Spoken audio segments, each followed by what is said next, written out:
Hello दोस्तों आज हम लोगों ने ये प्रयास अब हमारा ये शुरू हो रहा है कि भारतीय जो राज्य व्यवस्था, भारतीय संविधान और जो राज्य व्यवस्था है जो आपके सिलेबस में है, उस पे भी कुछ आपको लेक्चर वो प्रोवाइड कराए जाएं।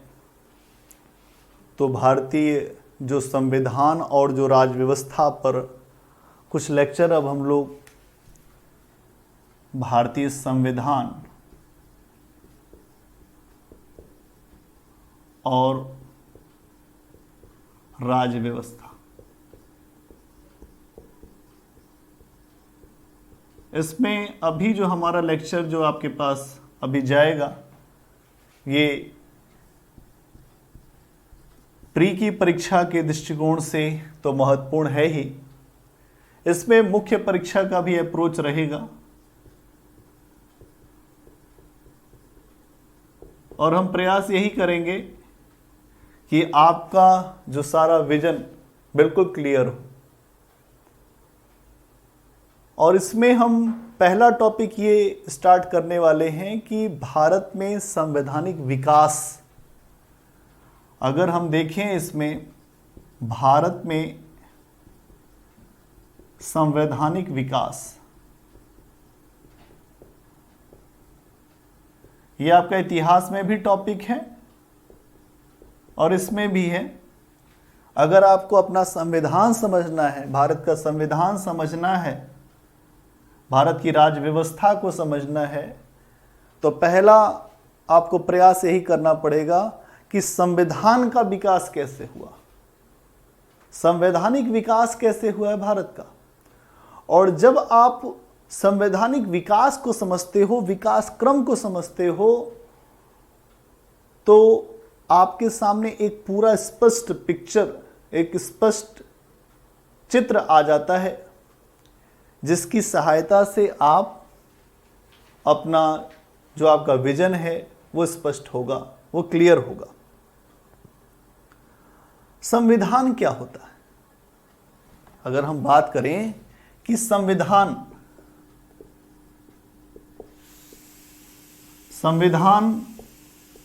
क्या होता है, कॉन्स्टिट्यूशनल संविधान के बारे में हम क्या जानते हैं? संविधान किसको कहते हैं? देखो, संविधान वो दस्तावेज है, वैधानिक रूप से वो दस्तावेज है जिसके अंदर जनता का विश्वास होता है, उनकी इच्छाएं होती हैं, उनकी आकांक्षाएं होती हैं। तो संविधान एक वैधानिक दस्तावेज, आप समझो कि संविधान एक वैधानिक दस्तावेज है जिसमें जनता की इच्छाएं और आकांक्षाओं को, जो जनता की इच्छाएं हैं और जो उनकी आकांक्षाएं हैं और जो जनता का विश्वास है, उसे अभिव्यक्त करता है। संविधान उसे अभिव्यक्त करता है।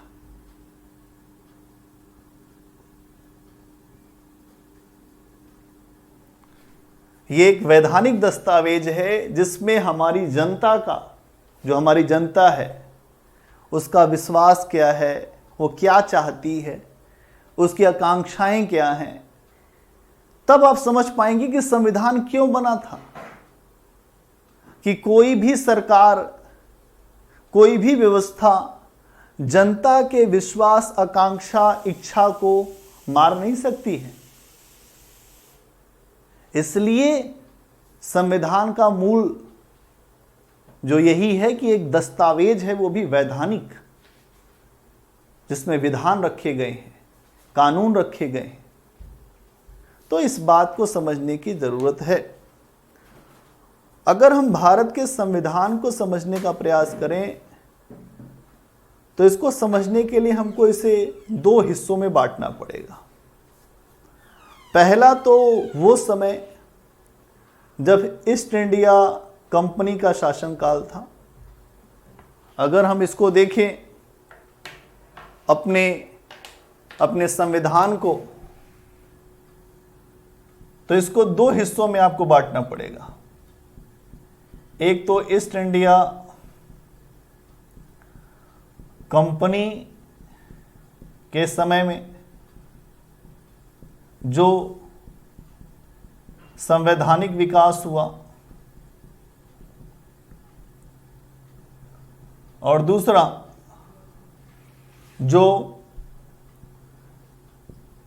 जब ब्रिटिश सरकार के अंतर्गत जब व्यवस्था आ गई भारत की, तो जो संवैधानिक विकास हुआ।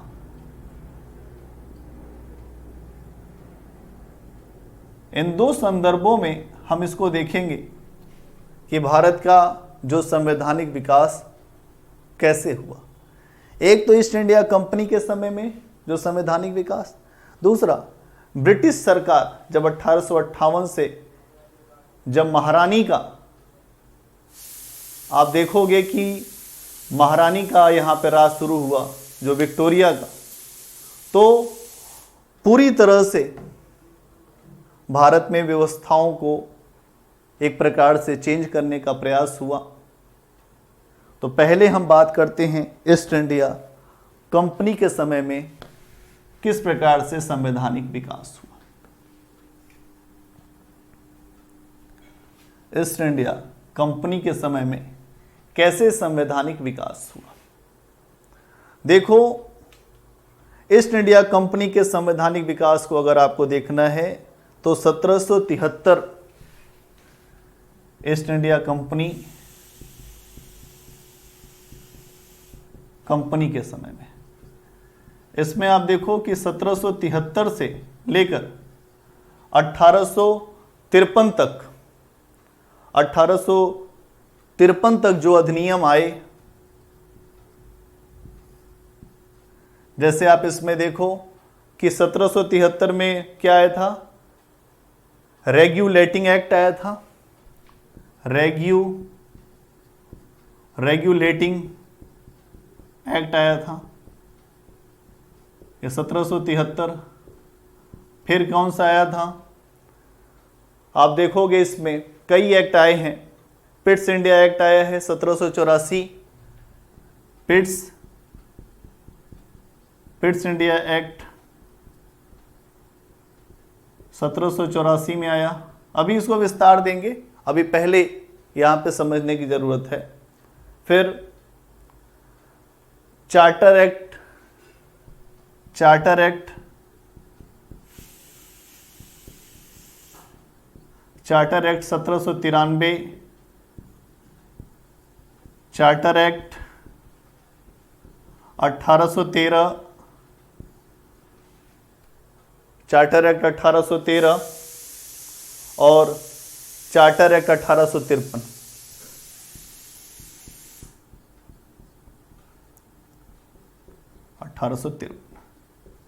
ये ईस्ट इंडिया कंपनी के समय में कुछ एक्ट आए थे। अगर इसी को जो ब्रिटिश सरकार के अधीन कर दें तो यहीं पे आपको थोड़ा समझ में आ जाएगा कि जो ब्रिटिश सरकार द्वारा जो एक्ट लाए गए थे वो कौन कौन से थे। फिर एक एक करके इसको स्पष्ट करेंगे कि क्या क्या विषय किसमें क्या है। इसमें government of India act 1858, government of India act 1858, ठीक है, गवर्नमेंट ऑफ इंडिया एक्ट 1858 आया। Indian council act 1861, Indian council act 1861, Indian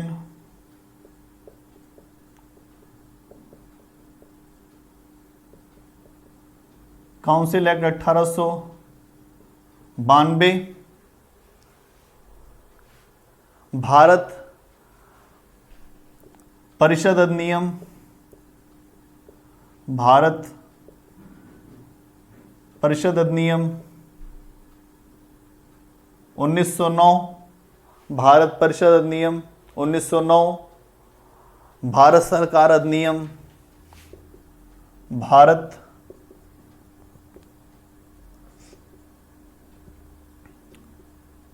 सरकार अधिनियम 1919, भारत सरकार अधिनियम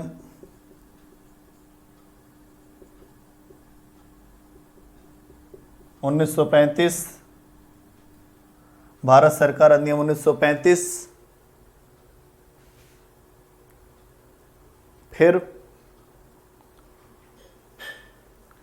अगस्त प्रस्ताव 1940, अगस्त प्रस्ताव 1940,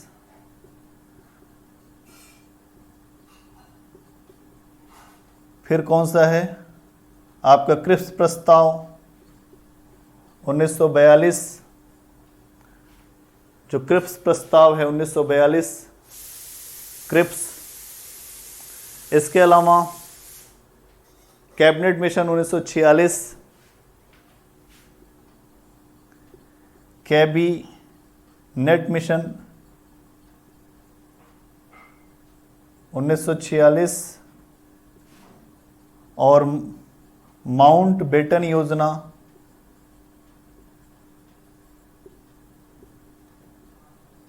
1947।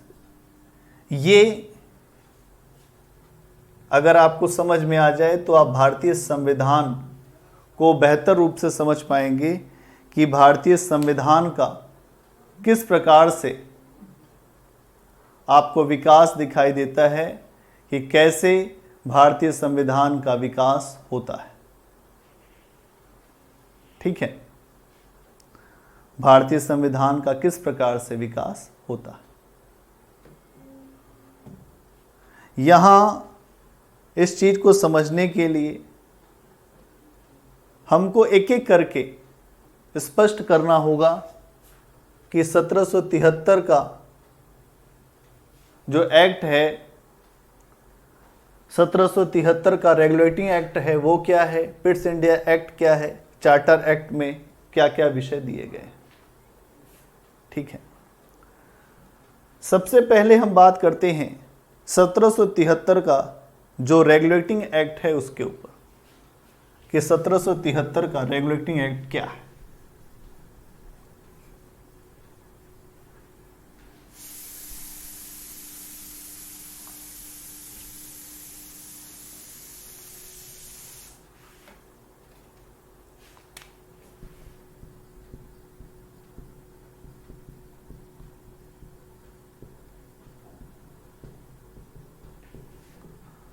सत्रह सौ तिहत्तर का रेगुलेटिंग एक्ट, इसमें देखो क्या विषय दिया गया है। ये जो उस समय के ब्रिटेन के प्रधानमंत्री थे लॉर्ड नॉर्थ, उनकी जो गुप्त समिति उन्होंने एक वो बनवाई थी, ये एक्ट आया था। लॉर्ड नॉर्थ जो उस समय पीएम थे, उन्होंने एक वो गुप्त समिति बनवाई थी। इसकी अनुशंसा पर ये एक्ट आया था। जो लॉर्ड नॉर्थ थे उनके द्वारा वो गुप्त समिति बनवाई गई थी, उसी के अनुशंसा पर यह एक्ट आया गया। यह एक्ट आया, इसके अंतर्गत कुछ विषय रखे गए। क्या विषय रखे गए? ये कहा गया कि कंपनी के कार्यों को भारत और इंग्लैंड दोनों जगह नियंत्रित किया जाए। इसमें ध्यान समझिएगा, रेगुलेटिंग एक्ट मतलब होता है रेगुलेट करना, कंट्रोल करना किसी को। तो इसके तहत ये कहा गया लॉर्ड नॉर्थ के द्वारा कि कंपनी के कार्यों को इंग्लैंड में भी और भारत में दोनों जगह कंट्रोल किया जाए और कंपनी में जो दोष हैं उसको समाप्त किया जाए।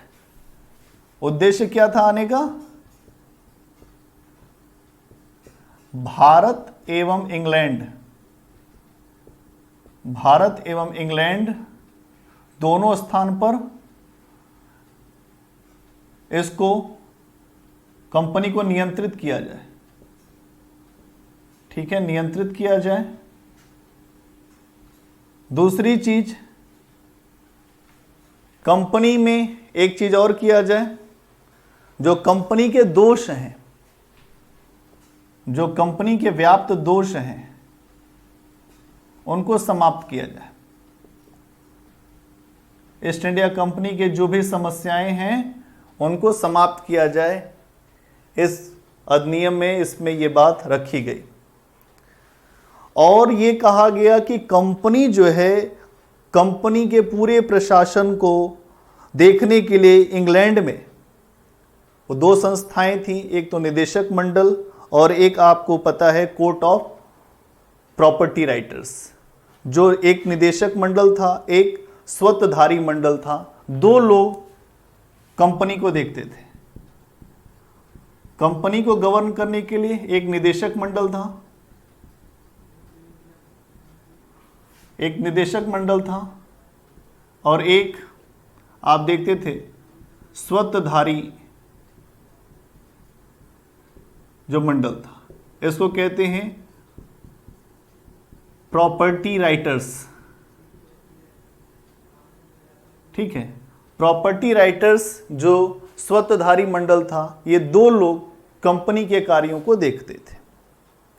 ठीक है, और ये दोनों सरकार, ये जो दोनों ही जो लोग थे, ये सभी इंग्लैंड की गृह सरकार के अंतर्गत आते थे। आप देखोगे कि यहां पर इस चीज को ही यहां पर कंट्रोल करने का प्रयास किया गया। अब कहा गया कि जो निदेशक मंडल है वो एक साल के स्थान पर 4 वर्ष उसका कार्यकाल रहेगा। पहली चीज तो ये कही गई कि निदेशक मंडल के लिए 1 वर्ष के स्थान पर 4 वर्ष का कार्यकाल रहेगा। यहां पर एक वर्ष से 4 वर्ष कार्यकाल कर दिया गया। 1 वर्ष से लेकर यहां पर 4 वर्ष का इसका कार्यकाल कर दिया गया। धीरे धीरे ये कहा गया कि जो भारतीय परिप्रेक्ष्य में कंपनी का प्रशासन चल रहा था, वो बंगाल की जो प्रेसिडेंसी थी, बंगाल की प्रेसिडेंसी अलग रहती थी, बम्बई की प्रेसिडेंसी का अलग प्रशासन चलता था, मद्रास की प्रेसिडेंसी अलग प्रशासन चलाती थी। इस अधिनियम के तहत बंगाल की प्रेसिडेंसी को यहाँ पर आप देखोगे कि उसके अधीन कर दिया गया। बंगाल का जो गवर्नर था वो तीनों प्रेसिडेंसियों को गवर्न करेगा। यहाँ ध्यान देंगे, यहाँ पर ये दूसरी बात ये कही गई कि बंगाल का जो गवर्नर है वो अब बंबई और मद्रास का भी गवर्नर जनरल होगा। ठीक है, मतलब ये तीनों जो प्रेसिडेंसियां हैं उसका गवर्नर बंगाल का गवर्नर होगा। तो एक प्रकार से एक करने का प्रयास किया गया। जो तीनों प्रेसिडेंसियां पहले अलग अलग रहती थी, उनको 1773 के जो रेगुलेटिंग एक्ट के द्वारा एक करने का प्रयास किया गया। दूसरी चीज, यहां पर जो गवर्नर जनरल है उसको सैनिक तथा गैर सैनिक दोनों अधिकार यहां पर उसको दिए गए। इसके साथ साथ 4 सदस्यीय एक उसकी परिषद बनाई गई। ये जो बंगाल का जो गवर्नर जनरल है, इसको सैन्य और असैन्य दोनों कार्य मिले। इसको दोनों कार्य करने थे। और इसको 4 सदस्यीय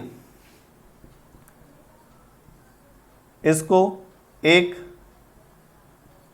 परिषद मिली जिसकी सहायता से इसको काम करना था। 4 सदस्यीय इसको एक परिषद मिली जिसकी सहायता से इसको बंगाल के गवर्नर को काम करना था। इस बात को यहां स्पष्ट किया गया और यहां पर यह भी कहा गया कि जो गवर्नर जनरल है वो निर्णायक मत दे सकता है और इसी के तहत पहला जो बंगाल का गवर्नर जनरल बनाया गया वारेन हेस्टिंग्स।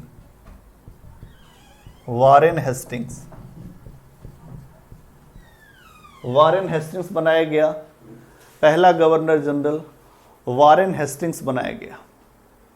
आप यहां देखोगे कि उसे बनाया गया।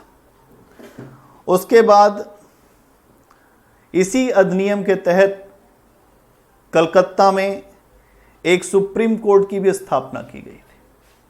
ठीक है, इसी अधिनियम के तहत आप देखोगे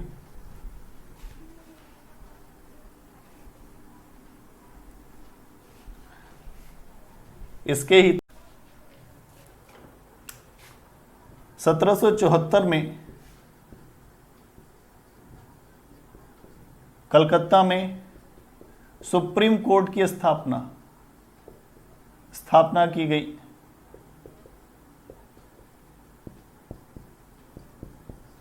ठीक है, जो 1773 के एक्ट के तहत कलकत्ता में सुप्रीम कोर्ट की स्थापना की गई और आप जानते हैं कि इसके एलजिया इम्पे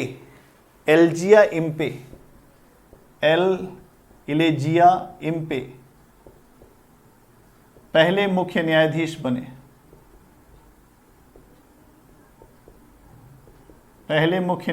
बने। इस सुप्रीम कोर्ट के। यहां पर उनके सहयोगी 3 और जज थे, चैम्बर्स, लेमेस्टर और हाइड। चैम्बर, लेमेस्टर और हाइड 3 अन्य न्यायाधीश भी थे। ये 3 अन्य और ये मुख्य न्यायाधीश इम्पे। तो यहां आप देख रहे हो कि एक पूरी व्यवस्था रखी गई और ये कहा गया कि ये एक अभिलेख न्यायालय होगा। ये जो सुप्रीम कोर्ट है, अभिलेख न्यायालय मतलब इसके निर्णय वो रिकॉर्ड में रखे जाएंगे। अभिलेख न्यायालय होगा, इसके निर्णय का रिकॉर्ड होगा और अगर कभी फिर से वैसी ही समस्या आती है तो यहाँ के ये जो अभिलेख में जो निर्णय रखे गए हैं उन निर्णयों से उसको देखा जा सकता है। दूसरी चीज, इसके खिलाफ भी अगर कोई असंतुष्टि है तो यहां से व्यक्ति प्रीवी काउंसिल जा सकता था। ये प्रीवी काउंसिल क्या थी? इस प्रीवी काउंसिल में आप देखोगे कि इंग्लैंड की जो संसद है उसके सदस्य, न्यायाधीश, तमाम लोग आते थे और उनकी एक अपनी ज्यूरी होती थी, उसके माध्यम से भी निर्णय हुआ करता था। तो यहां से अगर आप असंतुष्ट हैं तो प्रीवी काउंसिल में जाने का भी एक रास्ता था। ठीक है, आप देखोगे कि इसी अधिनियम के द्वारा ब्रिटेन की सरकार जो है वो कोर्ट ऑफ जो डायरेक्टर्स है उसके माध्यम से अपना नियंत्रण और मजबूत बना लेती है।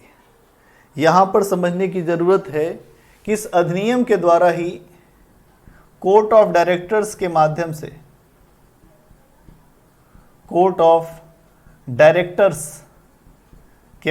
से ब्रिटिश सरकार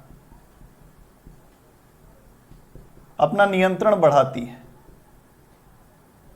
कोर्ट ऑफ डायरेक्टर्स के माध्यम से अपना नियंत्रण यहां पर बढ़ाती है और आप देखोगे कि भारतीय राजस्व, भारतीय जो नागरिक सेवा है, जो भारतीय सैन्य मामले थे वो सारी जानकारी अब जो ये सारी जानकारी पहले जो कंपनी वो ब्रिटिश सरकार को नहीं देती थी, अब उसे ईस्ट इंडिया कंपनी को भारतीय राजस्व के बारे में, भारतीय जो नागरिकों की स्थिति के बारे में यहाँ पर समझने की ज़रूरत है। चाहे भारतीय राजस्व हो, चाहे भारतीय नागरिक हो, चाहे यहाँ की सैन्य जो व्यवस्था हो, इसकी जानकारी ब्रिटेन की सरकार को अनिवार्य रूप से देनी पड़ेगी, अनिवार्य रूप से देनी पड़ेगी। तो आप देखिए कि आपको नियंत्रण दिखाई दे रहा है कि नहीं। यह अनिवार्य कर दिया गया, कंपलसरी कि आपको राजस्व से जुड़ी, यहाँ के नागरिकों से जुड़ी, यहाँ की सैन्य व्यवस्था से जुड़ी ये पूरी जानकारी जो है आपको देना पड़ेगा। और कंपनी के जो कर्मचारी हैं उनको ये कहा गया कि बिना लाइसेंस प्राप्त किए जो आप यहाँ निजी व्यापार और जो उपहार लेते हैं, बिना लाइसेंस के कंपनी के लोग, कंपनी के कर्मचारी व्यापार जो निजी व्यापार था, न निजी व्यापार न उपहार आदि नहीं ले सकते।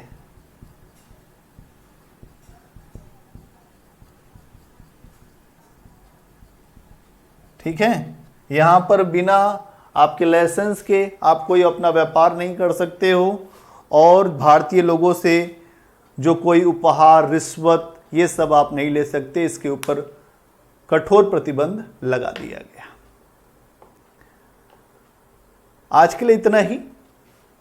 केवल इतनी बात मैंने आज आपको बताई है कि 1773 का जो रेगुलेटिंग एक्ट है, कैसे वो रेगुलेटिंग था, इसमें मैंने आपको कुछ बातें बताई हैं कि किस तरीके से इसमें जो भारतीय विषय थे राजस्व के, नागरिक के, सैन्य व्यवस्था के, कैसे वो ब्रिटेन की सरकार के लिए अनिवार्य कर दिया गया, ये एक बात। दूसरी चीज़ ये है कि कोर्ट ऑफ डायरेक्टर्स जो हैं उनको किस तरीके से वो इसको व्यवस्थित किया गया। ठीक है, आज के लिए इतना ही। Thank you. आप सभी अपना ध्यान रखें।